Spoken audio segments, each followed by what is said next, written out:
रायगड जिल्ह्यातील पेण तालुक्यातील महाराष्ट्र नवनिर्माण सेनेचा महत्त्वाचा चेहरा म्हणून ओळखले जाणारे तसंच मनसेचे संस्थापक अध्यक्ष राज ठाकरे, अमित ठाकरे, रायगड जिल्हा अध्यक्ष जितेंद्र पाटील यांचे अतिशय विश्वासू सहकारी राहिलेले रुपेश पाटील यांची मनसेच्या रोजगार व स्वयंरोजगार विभागाच्या महाराष्ट्र राज्य उपाध्यक्षपदी नियुक्ती करण्यात आली आहे। रोजगार आणि स्वयंरोजगार विभागाचे महाराष्ट्र अध्यक्ष महेंद्रजी बैसाणे यांच्या हस्ते ही नियुक्ती देण्यात आली आहे।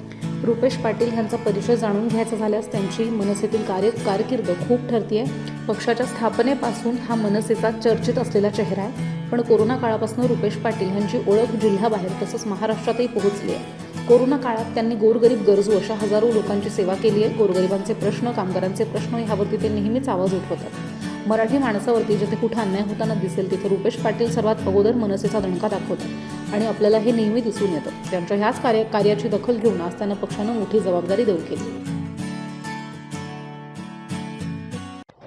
जय महाराष्ट्र।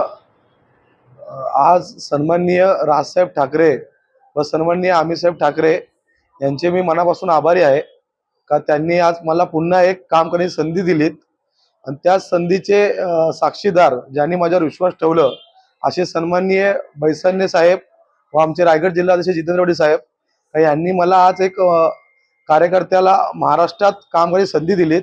त्या कामाचा मी नक्कीच साहेब सोनं करीन आणि जिथे अन्याय होईल तिथं महाराष्ट्र सैनिक म्हणून नेहमी धावून जाईल। औद्योगिक क्षेत्रामध्ये जिथे कामगार अन्याय होतो तिथं मनसेचा एक कार्यकर्ता म्हणून नक्कीच त्यांना न्याय मिळवून देईल हे आपल्याला गवाही देतो। जय हिंद, जय महाराष्ट्र। आपल्या सर्वांनाच माहिती आहे की महाराष्ट्रातली जी औद्योगिक वसाहत आहे त्याच्यामध्ये सर्वात महत्त्वाची जी औद्योगिक वसाहत असेल ज्याला इंडस्ट्रियल झोन आपण संबोधित करतो त्यात रायगड हा सगळ्यात महत्त्वाचा भाग आहे। ठाणे, पालघर, नवी मुंबई आणि रायगड, तर रायगडमध्ये स्थानिक भूमिपुत्रांचा मोठा विषय आहे।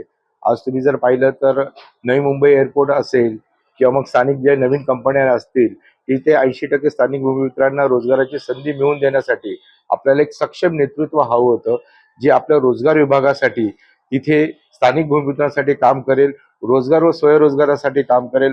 अशासाठी आम्ही रुपेश वासुदेव पाटील यांची महाराष्ट्र राज्य उपाध्यक्षपदी आज नियुक्ती करीत आहोत।